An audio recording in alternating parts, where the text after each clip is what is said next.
Hello, this is Todd Lewis, your host of the Praise of Folly podcast. Tonight I'm joined by Paeter Frandsen, the creator of Spirit Blade. I don't really know how I found Spirit Blade. I was just looking on the internet for radio dramas. I'm a big fan of radio dramas. Oh, And cool. there aren't that many Christian ones out there. I mean, there's the focus on the family ones like they did Narnia and all that. Yeah. And I found you by accident, and I found like this is like the coolest thing ever. And Oh, so I thanks. started listening to all your Spirit Blade. I probably binge listened to it in a week. Oh, wow. It was really exciting. So, what were some of your inspirations for Spirit Blade?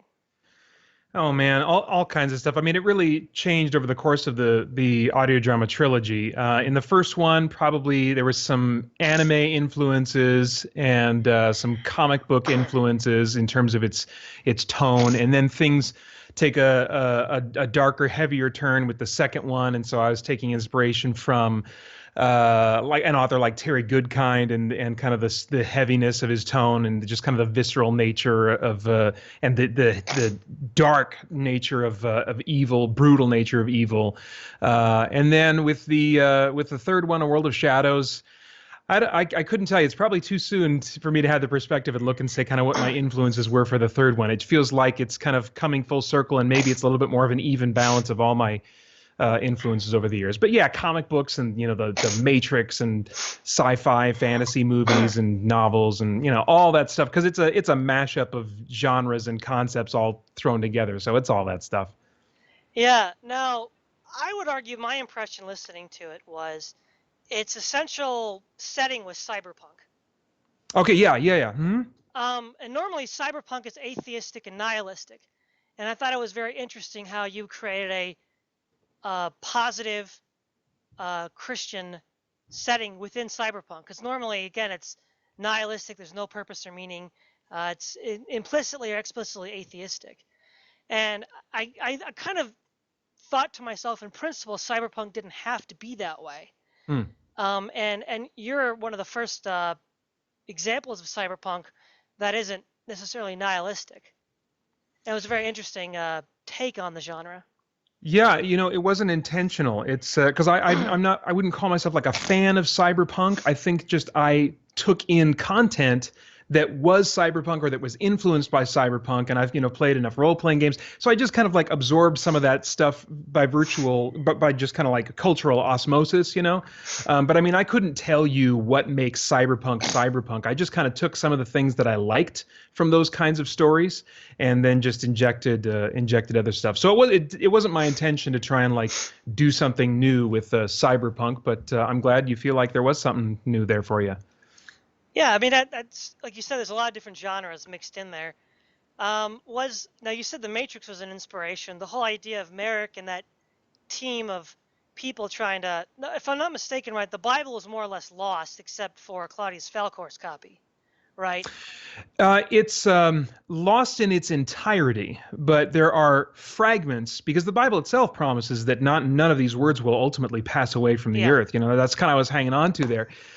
So the idea is that there are fragments all over the place that they are constantly reconstituting. There are quotations in maybe little Christian self-help books that they found. They dug up somewhere. So yeah, it's all what they have is all fragmented. Okay. Oh, but it definitely had a very much like Nebuchadnezzar Matrix feel. Oh yeah, They're always on the run. They're always hiding out somewhere. yeah. Was that sort of an intentional on your part to try to get that vibe? Um, Gosh, no. I think a lot of the stuff that I do creatively is like in terms of when I take things from inspirations, I do it often without realizing it until at some point I'm like, oh, this is like, oh, wait a minute. And sometimes I'll make modifications and be like, oh, wait a minute. No, this is not inspiration. You were officially ripping off here. So you got to rewrite that or, whatever. So, Hmm. so really a lot of it is, it's just kind of, it's just unintentional. And as my dad once said, that there's nothing new under the sun, that like even in science fiction there's nothing new. We're just taking these creatures that God made, and we're mashing them together. We got like this man and spider, put them together, you got Spider-Man. You've got this kind of weird lizard that walks on 2 feet. It's just mixing a lizard and a man, or a lizard and a robot, or whatever. We're just taking all these pre-existing things and mashing them up into, so we don't really create anything truly out of absolutely nothing. That seems to be something that only God can do. So I just kind of I roll with it and try not to plagiarize. Yeah. Now, what I thought was another interesting concept in Spirit Blade was the sort of you created your own kind of white magic with Miracly. Okay. I mean, it's kind of what you call white magic. And that was kind of interesting. So maybe what was sort of the thought process behind that?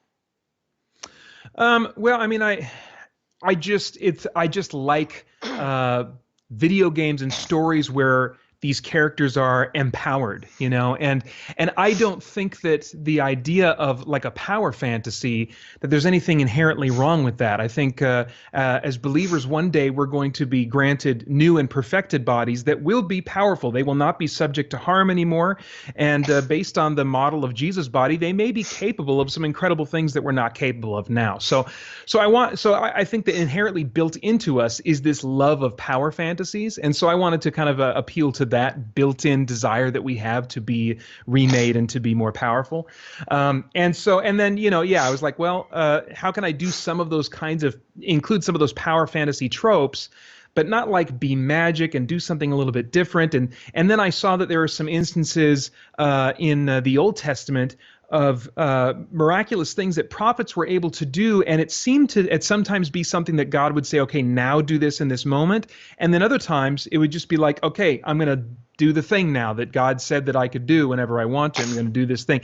And so there seemed to be instances where he would endow people with these supernatural abilities that they could choose when they were going to use them. And so that's the idea behind, Miracly, and the idea that some characters can actually at will bring about these kind of supernatural things. But it's always when they are subjecting themselves to God. Whenever Vincent goes into the spirit world, kind of the thing that the idea that he has to remember and trust in every time he does that is the same idea that Christ expressed on the cross, where he said, Father, into your hands I commit my spirit. I just entrust myself. I give myself over completely to you. So that's where I tried to kind of marry those two ideas of the magic, which in fiction tends to be all about self and self-empowerment, and then the miraculous, which is about relying on the power and the intervention and the care of God.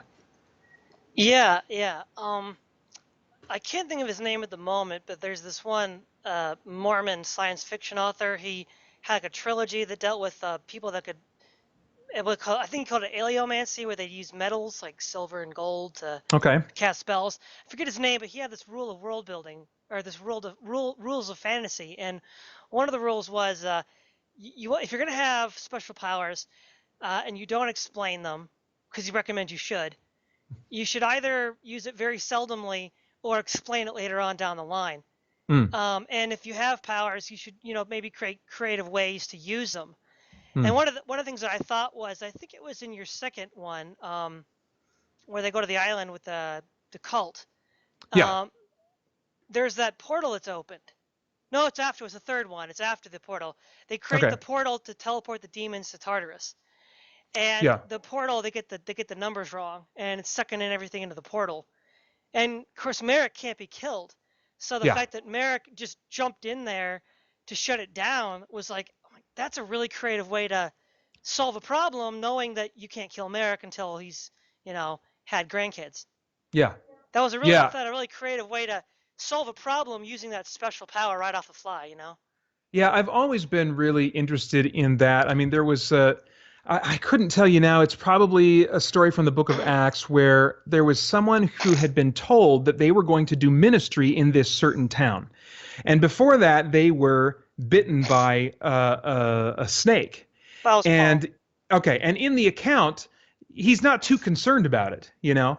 And there was a commentator that kind of, or somebody that kind of made the observation is like, one reason he probably wasn't concerned is because he knew he was going to live through this. He knew that he was going to do ministry in such a place, And that really stuck with me. I was like, wow, that just opens up like a world of possibilities if you were to know with certainty the day of your death. And that's really where that idea came from. And then I just enjoyed playing with all the things that you could do, what pull off, all the crazy stuff that could potentially happen that you could take advantage of if you knew with certainty the day of your death. Yeah, yeah. I have to admit, I really like the idea of the Santafi, and of course it makes sense that the Dark One would try to sidetrack them, given their special gifts to fight them.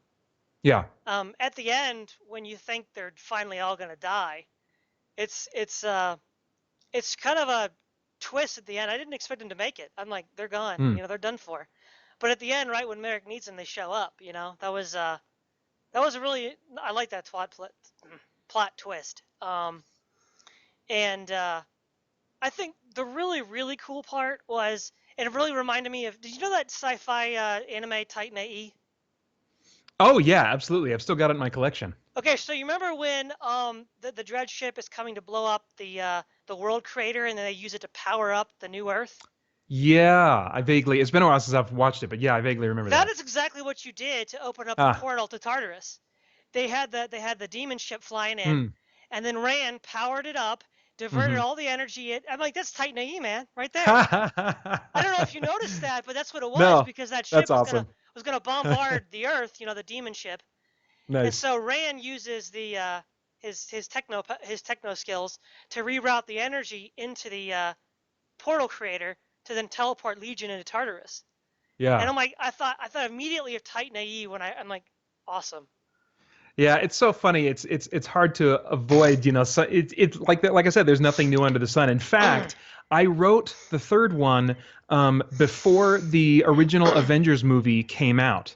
And then, like, after finishing the script, months after finishing the script, before recording still, I saw that scene at the end where Iron Man, he goes through a portal, he saves the day or whatever, comes back out, and then he's just totally fatigued. He's lost all of his strength, and he falls down, and the Hulk jumps up and catches him. Well, I had a very similar moment where Merrick, after that business with Legion, after, the ship explodes and Legion's taken care of, I had him totally weakened, falling out of the sky, and Vincent flying up and catching him and bringing him back down. But then after Avengers I was like, oh, crap. I think it was even after I'd finished recording, and so I had to do a little bit of editing so that Merrick instead lands, and there's a sound effect implying that he shielded himself in some way, as he landed. But yeah, it's hard to avoid that kind of stuff.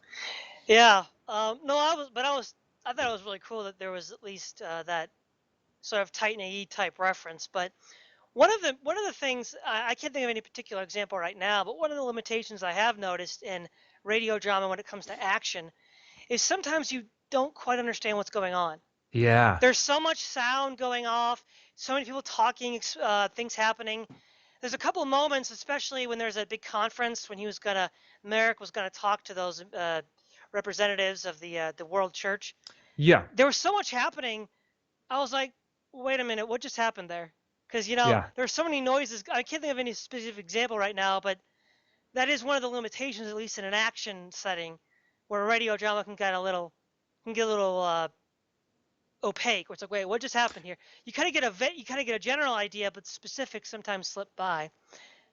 Yeah, absolutely, and that's certainly one of kind of like the part of the give and take. When I first started creating audio drama, and I listened to kind of what was being made already, what had been made, and works that I respected. One thing that I didn't like about those, that I was like, oh, I want to learn all these other things from them, but that, if I can downplay that, I'd like to. And that was this very kind of expositional handling of action, whether it's some kind of like action sequence like combat or whatever, or where it's more incidental. like oh, there's Molly with the blue shirt on or whatever. It's just like, people don't talk like that. They don't describe in their dialogue what they are seeing around them. And so I really wanted to try and avoid that, and yet I realized at the same time I could only do so much to paint the picture with sound effects. But at the same time, I would prefer that listeners have a reason to go back and listen to the audio dramas I create more than once, whether it's to try and sort through what they're hearing in the sound design, or just because of the story itself. If there's some kind of revelation later on in the story that paints the earlier parts of the story in a new light and makes it worth going back. So I do kind of gamble with that, but that's the hope there, is that at least it'll give people a reason to go back and listen again. Oh, I'll definitely listen to it again once I forget most of it. Then I'll go back, Yeah. But the other thing was, now I thought it was interesting how you worked in the demons, and my kind of view was you have Merrick and his group are very concerned not to hurt people. The actual people, they want to save them. Kind of the opposite of the Matrix. We're here to save you, but we're going to kill you if an agent takes you over. So sorry. It's kind of the opposite of the Matrix, where Yeah. no, we're going to try to keep you alive. Yeah. And then there's but I think so. My sort of feeling was, tell me if I'm wrong or not, is you want to have a really sort of like gritty rock'em sock'em action, but you didn't want to go around killing a lot of people. So you use demons as a stand-in to beat up. You couldn't actually kill the demons, and you can get all that cool action swordplay in there without actually without hurting people. Was that sort of was that sort of a motivation? Yeah, I mean, it's not that I was afraid of people being depicted as being killed or dying. I mean, there's a really jolting death in Spirit Blade Dark Ritual. So I mean, I don't shy away from people dying and dying badly. But I think that, yeah, I was like, if we're going to prop these guys up as the good guys, and if we want to say that they are trying to, even though they're failing in many respects, they're trying to live according to what the Bible reveals about the character of God and what he intends for us, then yeah, we shouldn't have them going around just kind of indiscriminately or recklessly, killing people. So, and yeah, you're right. The demons are absolutely this very convenient stand-in. And then when you're in the, my version of the spirit world, I can have them kind of look humanoid or however I want, and so people can kind of put in their mind images that they've maybe take from other things they've experienced. They can fill in the gaps. So yeah, I think that's really insightful on your part. Yeah, that was just one of the things that I thought, because, well, it's not so much that I thought you didn't want to depict gruesome death, but that if you're going to be Christians and you're going to be the good guys, you can't really go around just killing lots of people all the time, because it's not very Christian and you don't look very much like a good guy doing it. Whereas if you're Yeah. fighting demons, it's a kind of extrapolation of the spiritual battle that we all wage fighting the demons that are on that. You've kind of maybe peeled back the veil to make it a little more visceral and a little more actiony. Yeah, and that's that inspiration for that, for like this being kind of like a revelation of spiritual warfare in some sense, was definitely taken from Frank Peretti's Darkness books, his two This Present Darkness and Piercing the Darkness, and then an author by the name of Gene Edwards wrote a series of books that were all about these key stories and moments from the Bible, but from the angel's point of view. And so those two authors and their works were definitely inspirational to just kind of like, yeah, my use of demons and kind of my treatment, if you will, of spiritual warfare. I wonder if Peretti was influenced by Lewis, because I can definitely get some, Screw Tape vibes. Oh, no. So, again, everybody, most fiction writers go back to Lewis at some point within Christian fiction, right? Because Narnia is so classic, but he also does the space trilogy that he did. So Yeah, yeah. I think a lot of Christian fiction writers are going to go back to Lewis at some point. So if you got any Lewis influences, it's probably indirectly through Peretti and the others. Yeah, yeah. But now, one of my favorite lines was at the end when he's Merrick is telling his grandkids, wrapping up the story, and they're like, "Did you beat the drac out of him, Dad?" Every frozen one. She's like, "Dad, Yeah. Because his daughter is like, but and then of course at the end when Salos shows up with, was it Michael, right? Michael the Archangel, and a bunch of other angels, Oh yeah, it or was was it Rand Gabriel? that he was speaking to Rand at the very end, Yes. and I can't remember if I named. I don't think I named the arch. In fact, I think I made a point of not naming the archangel, and he basically, when he was asked his name, said, "I am defined by the one I serve," or something. Or that was maybe a line from the first one. Well, yeah, But that anyway, sounds good. yeah. Yeah. Okay. Um, yeah, that was just a great scene at the end. It's like, oh yeah, these Oh, demons are thanks. they're gonna get whooped. Um, but the demon plan, and this is what really makes me think of C.S. Lewis, is in the first one where they want to create the Nephilim. They want to breed out humans by melding them into the demons to create the Nephilim. I don't know if it was in Screwtape Letters. I think it was, because C.S. Lewis had, I think it was Screwtape, say that humans are amphibians, one half in the spirit world, one half in the physical world, and Hmm. that's why he hated them. Hmm. And it seems like the motivation to wipe out humanity by subsuming them into themselves was a sort of like way of getting back at the humans, at God, for making such an abomination in their mind, which is where I Yeah. got that's kind of where I got the C.S. Lewis vibe. And Okay. also, didn't you say, wasn't also one of the plans was to genetically re-engineer the tree of life so they could live forever in their human bodies? Yes. Yeah. That was some crazy like sci-fi biblical prophecy stuff mixed in there. That was a really because I don't think I've ever seen anything like it, to be honest, where you mix in like some hardcore sci-fi, like genetic engineering, you know, with like biblical prophecy and biblical history. Yeah. Well, that's one thing that I wanted to do with Christian fantasy or Christian science fiction or whatever is, I feel like that a lot of Christian fiction, when it gets into the geek genres, is just not very creative.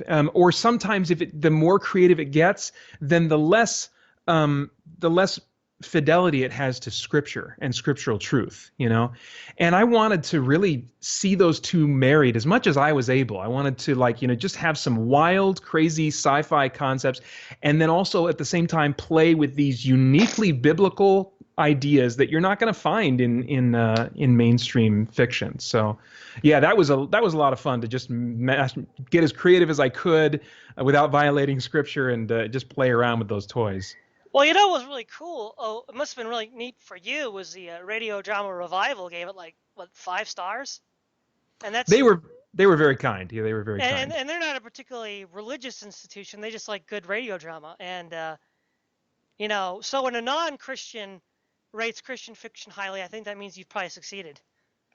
Well, that's good to hear. That's one of the reasons I chose audio drama as opposed to some other medium like, say, film or something, because I thought, this I can do, I think, and if not right away, and for me it wasn't right away, then at least eventually I can create something that will be, in terms of quality, at least on par, if not potentially exceed what is common in the mainstream for art in that medium. And so I felt like I could collect the resources to make an audio drama that would be on par with mainstream, good budget audio dramas.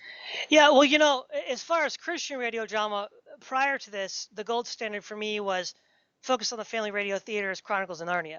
Oh yeah, that's a great That series. that is like gold standard, like quality. Yeah. And Oh yeah. for not being, you don't have a big budget or a big organization like Focus on the Family.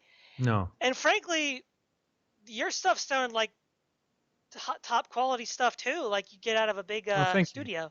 Thank you. I I really mean, it appreciate didn't that. sound cheesy like it's some low budget guy doing it. It sounded like what you get from Focus on the Family, but they wouldn't do that sort of all the violence and all the action No. thing. They do No. more safe stuff. But Yeah. regardless, though, the level of quality of production, the sound quality, the production quality, I think was easily at that level. So that Well, was thank you. really good. Thank you. Now you created you started Pilgrims Progress with a sort of a fantasy reimagining with elves and dwarves and other things like that. Yeah. One of the things that now that was after Dark Ritual and before what was the last one? Spirit Blade or World of Shadows. Yeah, World of Shadows. It's between those two, right? Yeah. Yeah, okay. And I was glad you decided to finish it because I know people. You said the one update you gave, you didn't want to finish it. I'm like, no, finish it, because I love Pilgrims Progress. It's a great book. But my own question is, where's Faithful? Like he should be there by now, right? Right? Where is he? um, I think doesn't he meet Faithful before he gets the burden removed? Gosh, I can't remember now, and I can't even remember what I renamed Faithful. I know I've been dealing with Oh, that I'm sorry. I meant character. Hopeful. Faithful replaces Oh, Hopeful because Hopeful. Wait, hold on. I I get it think you're confused. right. Yeah, one of them dies and is replaced by the Hopeful others. dies in Vanity Fair. Faithful replaces him. So where's Hopeful? He meets Hopeful like really early on. Okay, yeah. I he's he hasn't gotten there yet. He's in very soon in what I'm working on So next. is he gonna be an elf or something? That'd be really awesome. You've already got you're the human is already Christian, so we don't need another human. Yeah, I can't. I like literally can't even spoil some of those kinds of details because they're not solidified yet. I mean, in my adaptation process, the first thing that I do is, and the phase that I'm in now, is mostly just about taking the language and adapting it, and adapting the language itself. Into something that would be a little more relaxed, still formal sounding, as you found in the first episode, but a little more relaxed and understandable. And then I start adding some of the kind of the magical things, the fantasy tropes and stuff like that, and which I've already started doing that as well. But there'll be a second and a third pass where I will continue to modify. Adding new tropes or modifying the existing fantasy tropes that I'm using there. So I don't even know for sure yet what like races all the characters are going to be that Christian or Christopher Pilgrim, I should say, runs into. Well, like I said, if I can put my 2 cents in, he should be an elf. Okay, I'll keep He that in should be an mind. elf. I'll keep that in mind. Why an elf? I just don't really see him as a dwarf. Okay. Dwarves are sort of the dwarven racial characteristics are very like stubborn, stoic, tough under pressure. Whereas an elf, because I don't feel like Faithful or Hopeful were very stubborn. They were more Mm, just working their way through like Christian was. mm. And so a dwarf would strike me as more of a stubborn and sort of harder to relate to. Yeah. Whereas Okay. an elf is easier to relate to. They're more human-like. Mm, They're better. Of course, I think the quintessential elves are Tolkien's, and they're hmm. like what I view elves as sort of like the pre-fallen humans, like what humans were supposed to be. They're Okay. immortal. They have like their bodies are much more robust. Yeah. So I think Tolkien, whether he knew it or not, was sort of channeling pre-fallen humans as an inspiration for his elves. Huh. Interesting. And I kind of feel like that. Yeah, and I just love elves. I mean, Tolkien's elves, uh, and even like the sort of like fairies, the traditional fairies from like the 19th century, that are Yeah. sort of like dark and brooding, but also very powerful and Hmm. fair and beautiful. I like those kind of guys too. The Okay. the, the more modern post-Tolkien elves, not so much. Okay. But like pre-Tolkien fairies, Tolkien elves, yeah, very cool. Nice. And I really liked it how you had Christian in his city. He was a wizard, and he was at a wizard school, and he basically finds, aka the Bible, and Hmm. it's a grimoire, and Hmm. he uses to blow down the door. That kind of reminded me of Samson pulling up the gates. Remember when they arrest Oh, remember he pulls up the gates to get out of the city? yeah. But to like use the Bible as like a grimoire and it's more powerful than any other grimoire that they have in the Hmm. library. Like Hmm. no one can even handle it. It's just Yeah. don't they try to attack him and he like he casts that shield that protects them from their attacks. Oh gosh, now you're going to demonstrate I'm sorry. how I don't know my own stuff. If I remember correctly, they were all shielding themselves, thinking he was going to attack them That's when he right. started using. And then at the last minute, they tried to divert the shield to the gate, but it was too late. Yeah. Um, I also liked the knight who picks him out of the Slough of Despond. Oh yeah. Mm-hmm. He was cool. Um, Azer, yeah. yeah. Now was he human? I forget. I didn't say that he wasn't. So. Yeah. I'm thinking. what would be cool though is I think at some point along the lines, meeting a gnome might be nice. Ooh, okay. A gnome, maybe he could represent a certain vice, like Hmm. a vice that we psychologically identify with smallness. Hmm. Yeah, that would be interesting. So you have a gnome who's named after this vice that we psychologically associate with being small.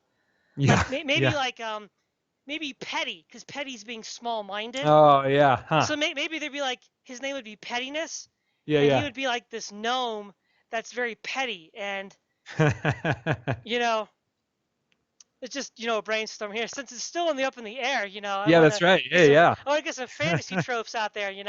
Yeah. By the way, the dwarf at the gate, what was his name? He something Oh, Fireback or something. gosh. It's at I the very don't end. remember. I don't remember, dang it. I just know the name of the actor. I loved it when he said, "So does that mean dwarven skins are fireproof?" Hmm. Remember after they get attacked by the dragons, and Mm-hmm. he kind of gives a cagey answer, not saying yes, not saying no. Yeah, yeah, yeah, That's like the yeah. best way to do it, right? You don't want to give out too much. Yeah. Um, but yeah, I really look forward to the completion of because like I said, I love Pilgrims Progress, and you marrying it with a fantasy like that, I'm like, oh, this is cool, man. Oh, This is thanks. Yeah, this is I real look cool. forward to finishing it too. Now, you had said that there were some other projects you wanted to get started on after this. They're probably still in the very distant brainstorming mode, but what are some of the ideas you'd like to explore once you get the chance to get this out of the way? Yeah.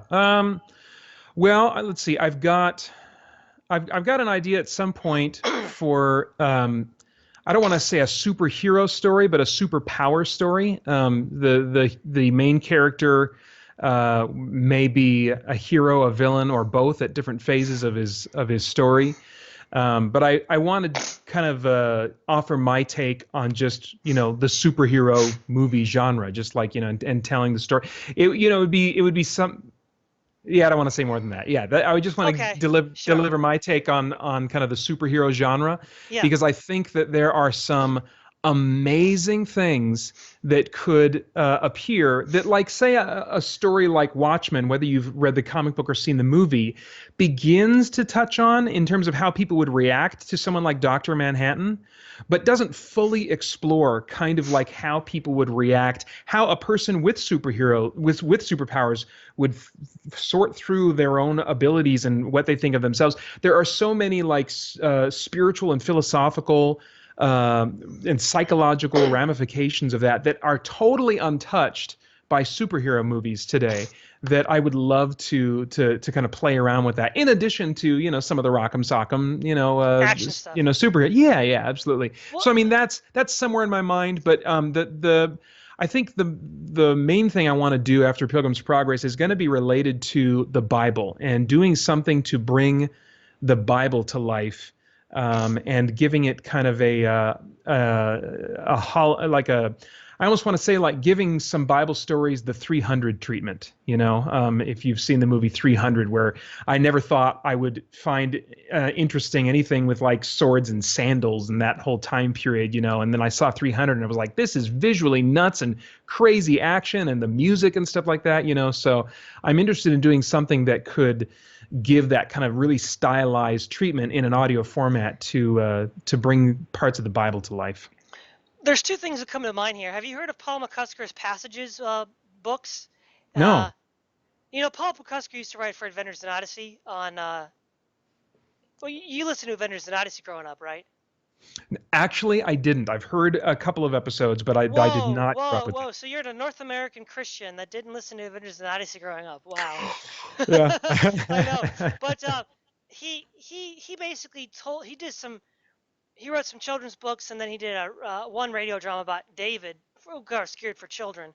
But it was kind of a fantastic reimagining of these Bible stories in a Oh, fictional cool. world he called Maris. Okay, Uh, cool. Now, as far as superheroes, one of the things that I think is one of the more interesting superhero takes is M. Night Shyamalan's, I think it's Unbreakable. Oh, absolutely. I That is love that movie. that is one of the best superhero movies ever made. I agree. But I would say, because he doesn't know he's a superhero until the end. And Yeah. Samuel L. Jackson's character isn't always a supervillain until the end. Yeah. It's like Yeah. it's both a gradual realization that they're both there to Yeah. fight each other. Um, but one of the other things is, what would people do with superpowers?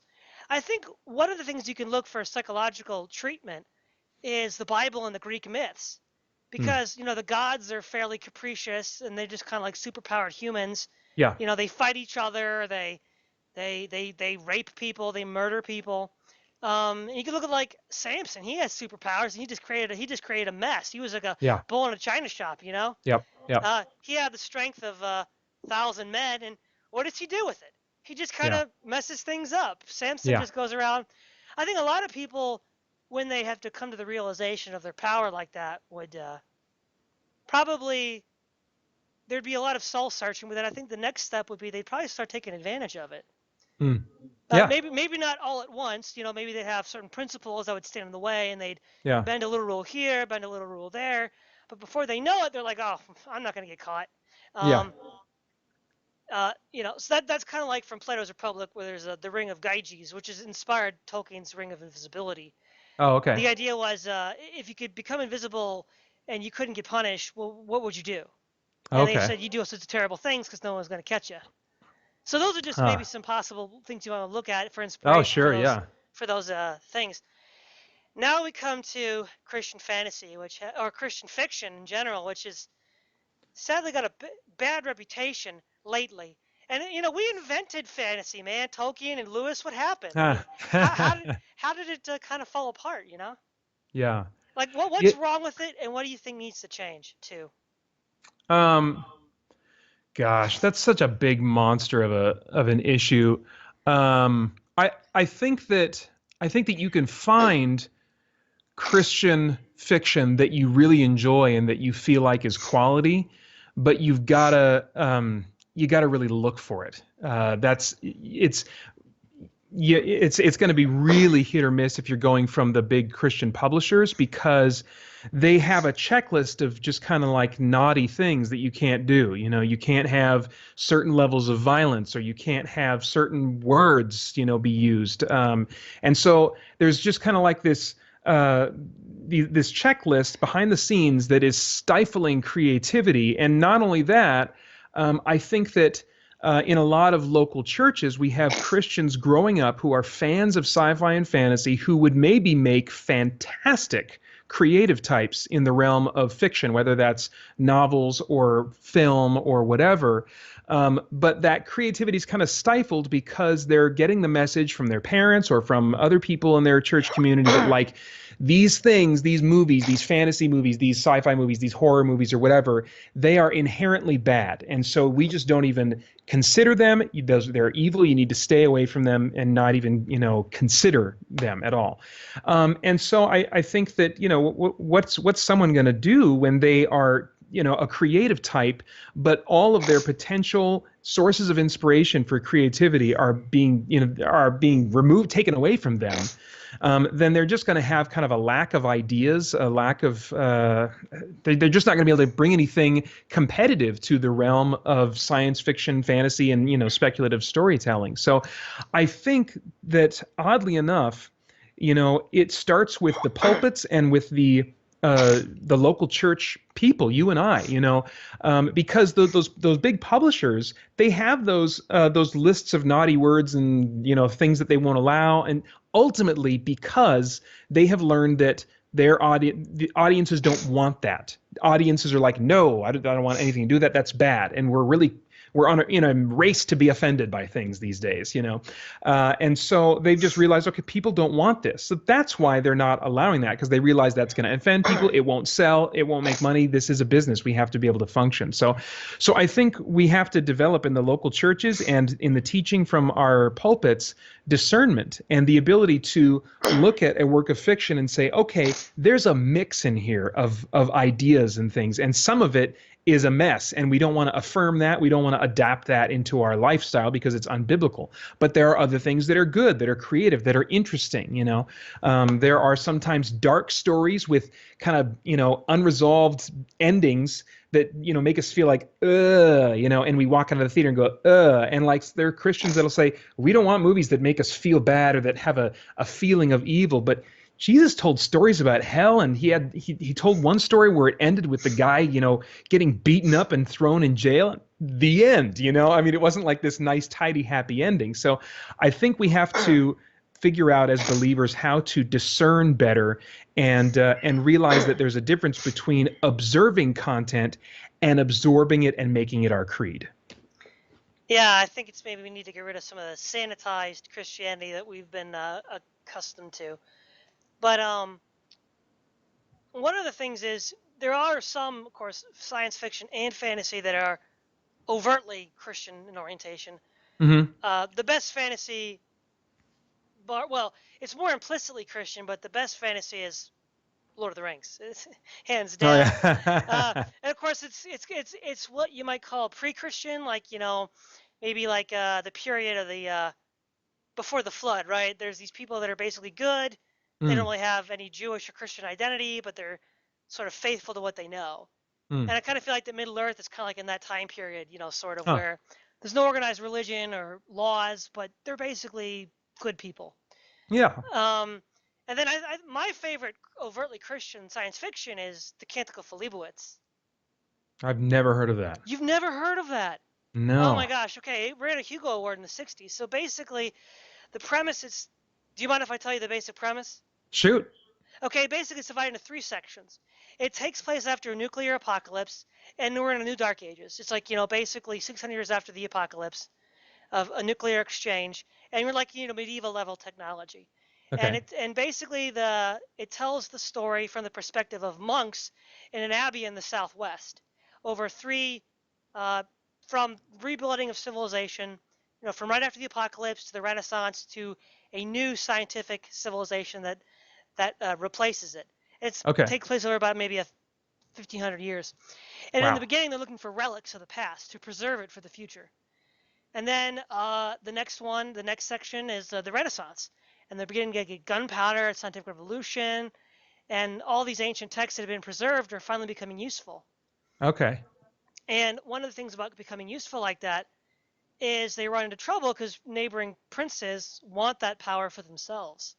Huh. They Okay. want that technology and knowledge to conquer their neighbors, and they have to sort of navigate around that. Gotcha. And at the end, they come to another technological society, which proceeds to destroy itself in a nuclear holocaust.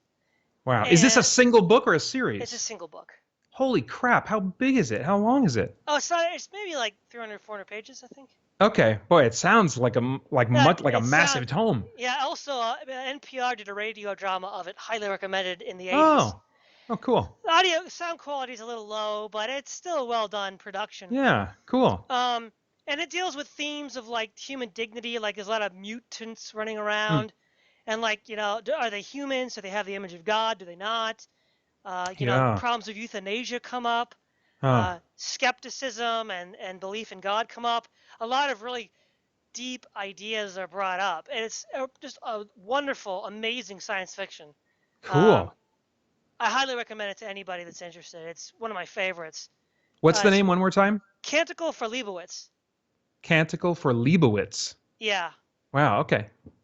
Um, Cool. he's basically a Jewish convert to the Catholic faith. He was an engineer, Oh, gotcha. and Okay. and the order was dedicated to him because they were preserving technical documents. Okay. Much like the monks in the actual Middle Ages preserved classical Greek and Roman texts. Hmm. That's sort of the inspiration for it. Okay. And it sort of deals with the theme of human self-destruction as well, obviously, because 2 nuclear Hmm. holocausts, one at the beginning, one at the end of the book. Wow. Yeah. And we just don't learn. But it ends with them Yeah. going in. It ends with them sending a detachment of clerics into space to settle a new colony, Oh, okay. which is Wow. pretty cool. Dang. Yeah. But then they end it, so we don't know what it's like to be, in space afterwards. So Oh. we don't know. It's which led me to think I would love to have a group of Christian pioneers, like pilgrims or something, building a spaceship, maybe called the Mayflower, where they're going to another planet to leave Earth because it's too sinful or it's about to destroy itself in a war, Oh, yeah. and see how Huh. you could mix like the long travel in space with Christian principles. Hmm. That's never been done. I'd love to see that, to be honest. Hmm. Um, Interesting. And I thought of that because that's how Leibowitz ends, but they don't pick it up. It's like, Yeah, well, come yeah. on, you don't tease me with this and then leave it there. It's kind of a standalone. But but yeah, what do you think? What are your favorite sort of like Christian, either inspired or explicitly Christian science fiction and fantasy? Oh man. I'm gonna think of the ones I really like the most when we're done here, like 2 hours from now. Um, I don't take in a lot of Christian made fiction. I did, like I said, I did take inspiration from the Peretti books, and that might be the biggest inspiration for me in terms of like Christian made content. That's the only thing that's coming to mind right now. Okay. Okay. Now we got to get this squared away because your geek card is on the line here. Oh no. Have you read the entire Lord of the Rings trilogy?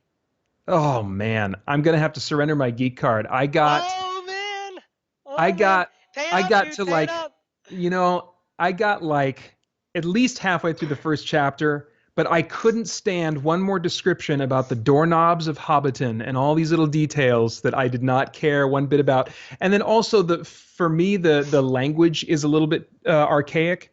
So I would prefer, and I know this is blasphemy, I would prefer the knockoff of the Lord of the Rings, and that's the Sword of Shannara by Terry Brooks. And I've never heard of it, okay, but it probably yeah, is that heresy though. yeah. He kind of helped kick off a flood of modern what we I guess we would call modern fantasy writers in like the late 70s and early 80s. And so the Shannara series of books is really well known. And there was a terrible MTV TV show that lasted one season, and I didn't finish watching it. But yeah, so that's the closest I got to reading Tolkien. Sorry. Oh man, oh man, oh man. Yeah, that's like the prerequisite to getting one of those geek cards. You have to. I did read The Hobbit. I read The Hobbit in junior high, but I guess that's a kid's book. That's Yeah, what it's a so kid's I book. I hear. mean, you kind of get like the that's sort of like the cards you get like before you get the geek card. Let's say like a 6-year-old and you want to like work your way up. You get like the intermediate card. Like you show that as a kid you're made of the right stuff. Yeah, But yeah. then you have to go further to read the grown up stuff. I mean, so man, I don't know, man. Yeah, what can I say? What can you say, right? But yeah, I I think that there's certainly a lot of potential. I think for creative Christian content. Now, you mentioned a sort of like 300 style Bible stuff. Are you familiar with the author Cliff Graham? I'm not. Cliff Graham wrote basically sword and sandal fiction. Pretty rock and sock violent because it's the Old Testament. Okay. One about David's mighty men and one about Joshua Okay. and Caleb. Cool. If you're interested in doing anything like that, I recommend you read some of his materials for inspiration. Okay. And so of course, I don't know if he was explicitly influenced by 300, but there's certainly that vibe. Okay. They're gonna Cool. go in there and just kill a bunch of Philistines or something, Yeah. and yeah, it's definitely got that vibe to it. But Okay. um, that's one of the things as far as the Christian content that I'm a discriminative anime fan. I like quality anime. Mm-hmm. Miyazaki, awesome stuff. Atomo, good stuff. Um, what I'd love to see, just as my anime geek coming out, I would love to see a post-apocalyptic retelling of Joshua, Hmm. or like it's after the apocalypse, they're in the desert. There's all these like relics of the past, but there's like sci-fi tropes. So like the giants are actually mutants. So Oh yeah, the yeah. giants of Canaan are mutants, that are a Yeah. result of the residual fallout after the apocalypse. Yeah. Yeah, And that'd be cool. but it have to be anime because you got to have like that really nice graphical Hmm. portrayal of all this. Hmm. That'd be cool. Because the Old Testament has so many great stories that just need to be told or retold, Yeah. and they could be told in a kind of a sort of fantasy settings and sort of apocalyptic settings you can kind of get away with things you couldn't get away in other genres because you kind of it's kind of a wild and woolly, Wild West, barbarous world now because law and order's gone. You can kind of get away with some pretty violent, edgy stuff Mm-hmm. that you might otherwise be able to get away with in other situations. Yeah. Mm-hmm. But so what do you think personally makes for good science fiction and good fantasy? Now I know what's good for one will not be good for another. Yeah. I can only speak for myself. I mean, for me, oddly enough, it's all about characters and being a character, and I really prefer character-driven stories. And I didn't realize that about myself until after writing the original Spirit Blade audio drama. I don't think the first Spirit Blade is particularly character oriented. I think Dark Ritual becomes more character oriented, and then certainly A World of Shadows is the most character oriented, character driven of the trilogy. But I really appreciate a something that's grounded in character traits and struggles that I can understand, not necessarily because I have the same struggles, but because I have some maybe parallel to those struggles that I can relate to, and so for me, that's what it's all about. I mean, like I really enjoyed, except for some of the weird postmodern spiritualism stuff they added in.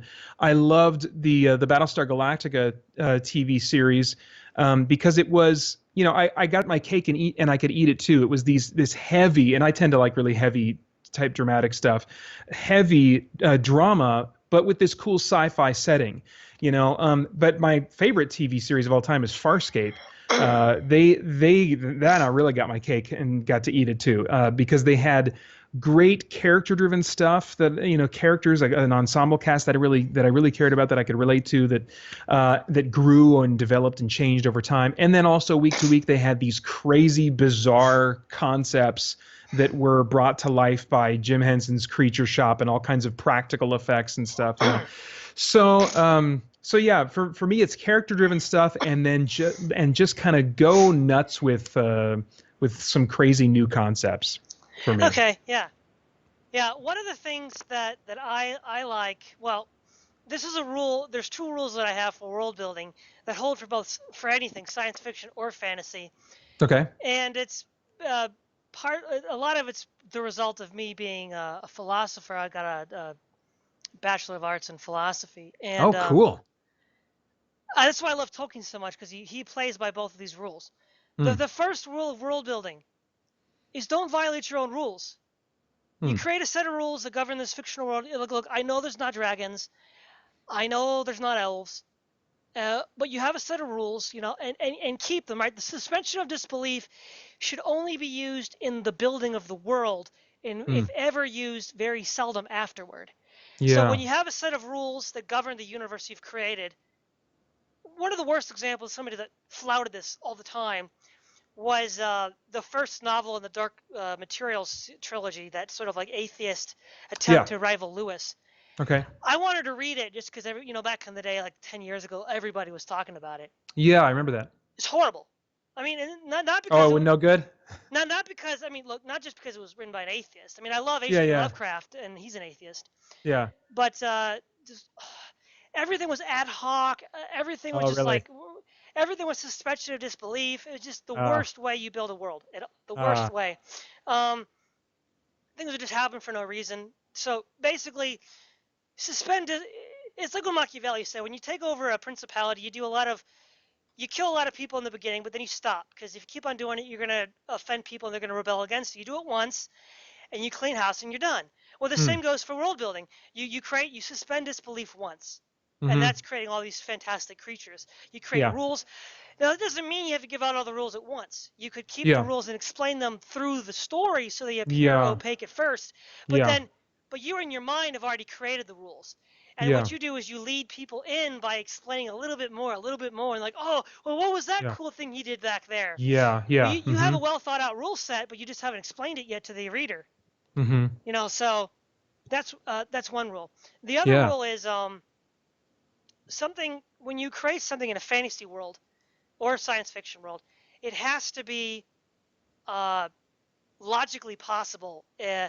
in some possible world. So in Hmm. modal logic, there's this thing called possible worlds, where you argue to prove certain things can it exist in some possible worlds. So, for Mm-hmm. instance, uh, the laws of mathematics exist in all possible worlds because they're self-evident. They just have to exist. Okay. Some things can't exist in any possible world, like a contradiction, like a Yeah. square circle. They just can't exist in any possible world. Yep. Some things can exist in possible worlds but don't actually exist now. So, for instance, elves, dwarves, dragons, orcs. There's nothing, given the creative power of God, and given, what is a dragon but a flying flamethrower? That's all he is. Yeah. I mean, biologically, you could create such a creature that could both fly and breathe fire. In fact, the great cartoon by Rankin Bass, Flight of Dragons, tries to give a scientific explanation for how dragons could fly and breathe fire. Hmm. Huh. Uh, and so it's very, I highly recommend that cartoon as well. Cool. But so it has to be at least plausible, logically Yeah. possible. So, Mm-hmm. a lot of times you see, especially in like science fiction and cyberpunk, you see this nihilism and this really weird things that are just frankly impossible taking place. Yeah. Okay. Like there's just no way, even if we have this sort of like special powers, it just can't possibly happen Yeah. because it's a logical impossibility. And a lot of the secular science fiction does that, and it's really Mm. annoying. Mm. Um, and then lastly, things don't violate their nature. So, for Mm. instance, this is why I hate Blizzard so much. The orcs, as Tolkien invented the idea of the orc. That was what was one of his own genuinely unique contributions to fantasy. Yeah. And the orc is okay.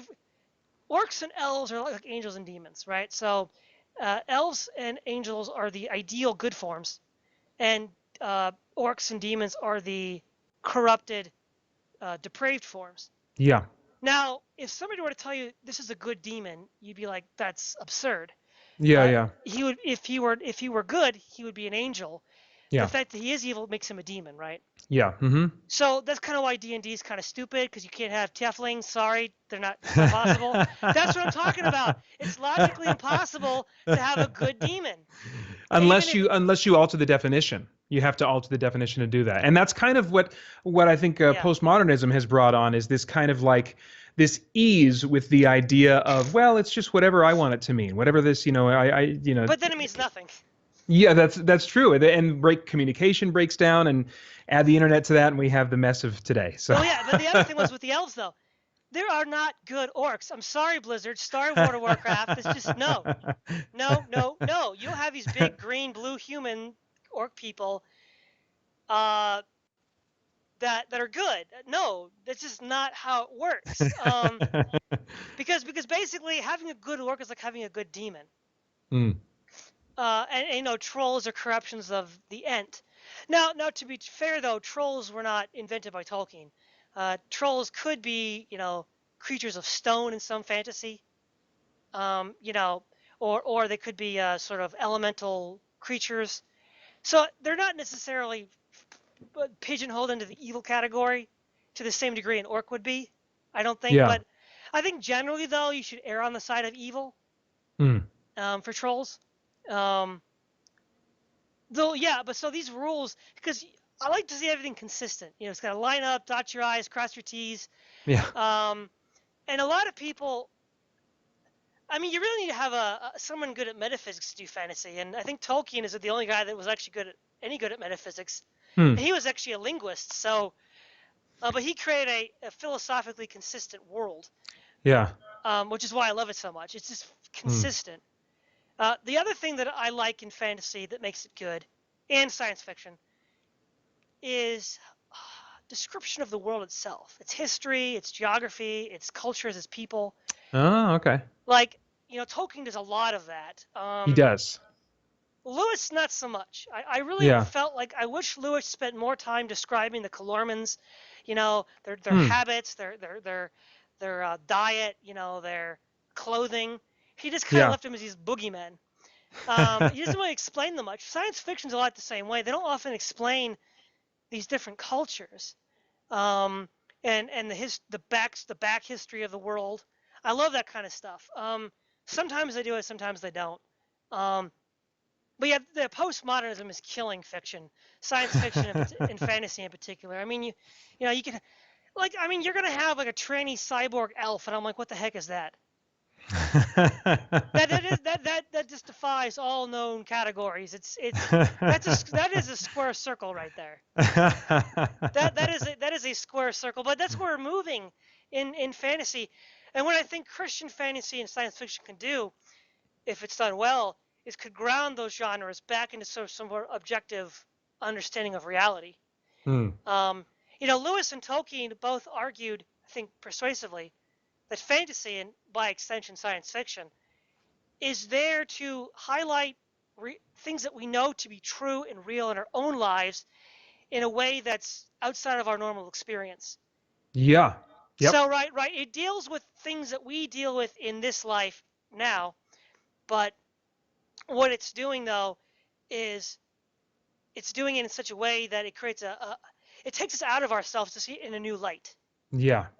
Like we wouldn't see this struggle or that insight the same way unless maybe we took it out of its mundane context and made it exciting. And in so And it's a doing, little safe. It's a little safer that way. It's self-examination can sometimes happen when you're in that safer environment of recognizing, okay, this is fiction that I'm taking in. It's not a real thing. And so at the end of the day, I know I can get up from this movie or I can put down this book or whatever. But during that time, we still have the ability to consider some ideas that maybe we don't normally think about. Yeah. One of the things now, I think it's maybe time to just move on to just generic fantasy stuff sci-fi stuff that we like. Now you were a heretic. Oh, sorry, go ahead. Actually, I was just going to say that was just my alarm going off. Oh no. I've got to head off to a haircut. My hair's getting too long, and I've got a haircut scheduled. Oh no. So, well, okay, we'll just leave it. We'll just leave it with this ultimate heresy. Okay. Episode 1 is the best Star Wars movie.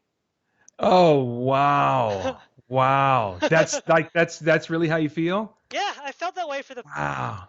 Yeah. Okay, man. That's the ultimate heresy, but all right, I'll give you the final word. I can give you the. Maybe we should do a recap. We can meet again sometime and maybe hash out this. There was a group of geeks that used to have that were sci-fi geeks. They don't do their show anymore, but you mentioned them early on in your podcast. We need to get some Christian geeks together and just like riff each other on Star Wars. Like, what's the best episode? That'd be fun. What's the best one? And then you get a bunch of geeks together. We can riff about it, and you can all gang up on me for loving episode 1 so much. I won't gang up on you. I'll come to your defense. All right. Well, have a great evening. Thanks for coming on. We should do this again sometime if you're willing to. Yeah, that'd be fun. Thanks, Todd. Appreciate it. Yeah. Okay. See you later. This is Todd Lewis signing off. Bye-bye.